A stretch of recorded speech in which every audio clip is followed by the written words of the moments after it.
Joke-joke muna tayo mga ka-volunteer. Nung malapit nang magmisa yung pare, tinawag niya yung kanyang katulong.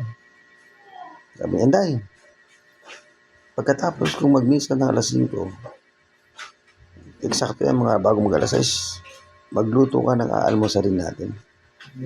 Sabi ng katulong, Padre, ano po iluluto ko?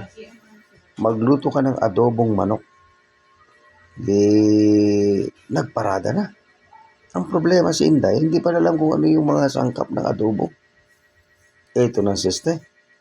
Nung tinataas na ng pare yung ostya, lumapit yung katulong. Padre, ano po ba yung ihahalo ko sa pagluluto ng adobo? Sabi ng pare, sibuyasong bawangon toyo. Jakon. Sabi ng katulong, salamat po padre. Joke lang po.